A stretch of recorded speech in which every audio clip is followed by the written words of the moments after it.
So we do that through the Mobile ID and Documents tab. And you'll notice that it defaults to a certain location. You can change that if you have multiple locations. It also defaults to all roles. We're going to choose just student. You'll notice that everyone in your organization can have a mobile ID, and we're going to choose just the student for this training. And you can also choose to look up a specific individual, and I'll show that here in a minute. We're just going to go ahead and choose all active students. You notice here it says include inactive. You want to keep your student list clean. So you want to keep just your active students active so that you don't have to wade through a lot of previous students or students who've left or even never started. And we show how to do that on the Add Update People training on how to inactivate and so forth. But I'm just going to show you here. This is a list of all active students we have in our system. Okay. And you'll notice here that you have different ways to take a look at this. So you can choose each one to be a single row, or I prefer to see it in a double row like this, so I can see more students at a time. You can also choose to zoom out on the photos there, or you can zoom in. I tend to like them a little bit larger if I'm going to be working with the photos. For example, if I want to go ahead and edit the photos, like this one here, there's quite a bit of dead space around him. And so I want to go ahead and edit this picture. So if I click on his picture, you'll notice I can either replace it. So if you don't like the picture at all, you can replace it. Otherwise, I can edit. And that's all I'm going to do here is go ahead and crop it so that we can see him just a little bit better. He'll also show up, his picture will also show up on the grading sheets. And so you'll see it here in the file and on the grading sheets. So we'll go ahead and crop it like that and save. And then he'll be a little bit easier to see in the different places in the software. You'll also notice you've got the name, you have what they signed up for. If you use the financial piece of this, then you can see how much they owe still in their tuition. You can see when they started theory, and then if you choose to use the second date, which is practical, then that's when they started out on the road or range. You can use these or not use these. We'll go ahead and show you how to use these. And then you'll notice that there is contact information here. Phone number, email address, and then the city that they're in or that they live in. And then you'll notice that you can filter over here on the theory date. So let's say you have a class that starts every 2 weeks. You can filter down to just that class by putting in that date here once they've been put in on the student file. And I'll show you that here in a second.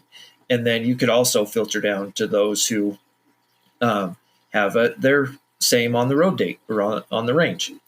And then you can also take a look at those that haven't been assigned a theory date yet, which in this case is pretty much everybody. So we'll go ahead and set some theory dates, and then we can filter on that. So let's do that first. Let's take a look here at updating start dates. So this is where we'd put in a theory start date. So I'll go ahead and put in the 20th of November in 2023 and click on save. And let's go ahead and put both of these individuals in that same start date.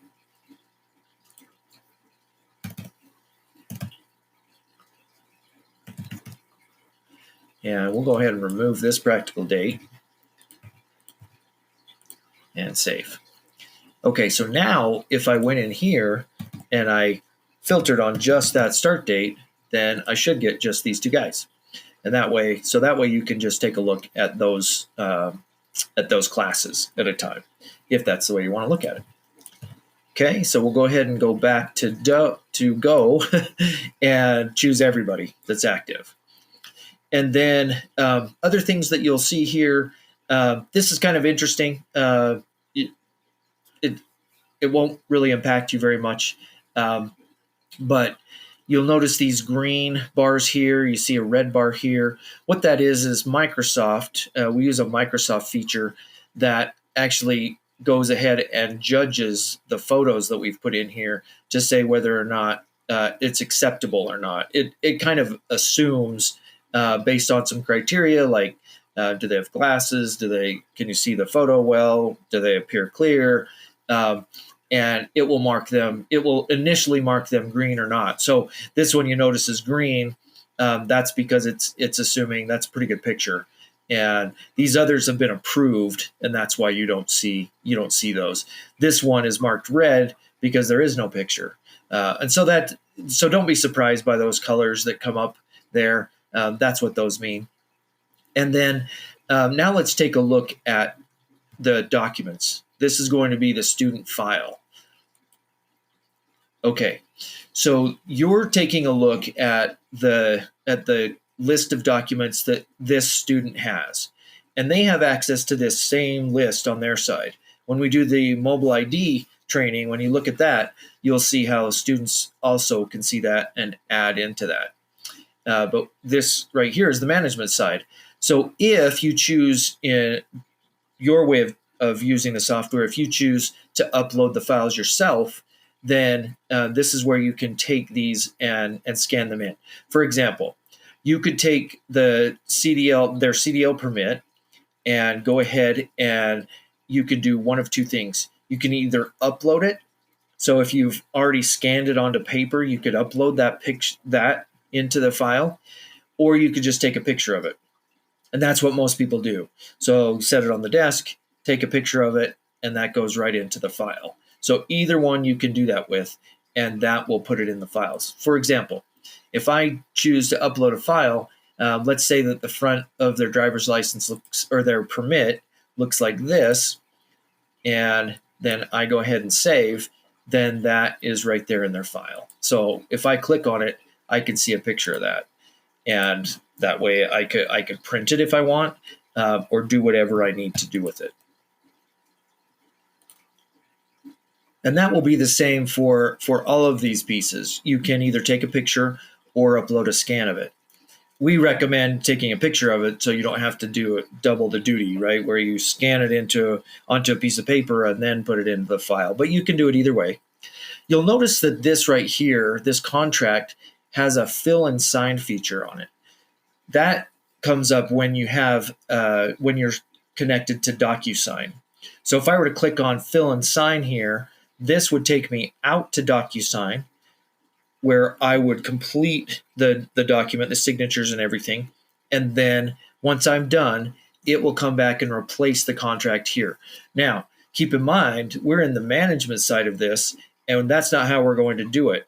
On our side, this fill and sign is for the students to do. So make sure you don't do that here unless you're helping the student do their DocuSign. And then, like, for instance, you could have a tablet there where they click on it, they fill and sign, and then it comes back to you. If you don't do it that way, the students need to do it on their phone, on their mobile ID, and that way it will come in and replace the file. If you are also signing it, like if you're the second signature, once they've signed theirs, you're going to get an email from DocuSign that says, okay, now it's your turn to fill out the rest and sign it yourself. Once you do that, then it will automatically replace this in their file as well.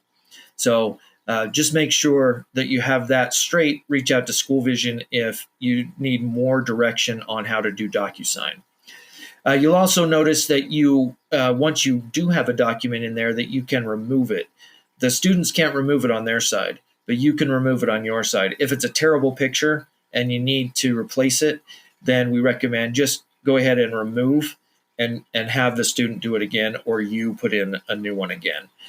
So again, you have that ability to remove it from their file.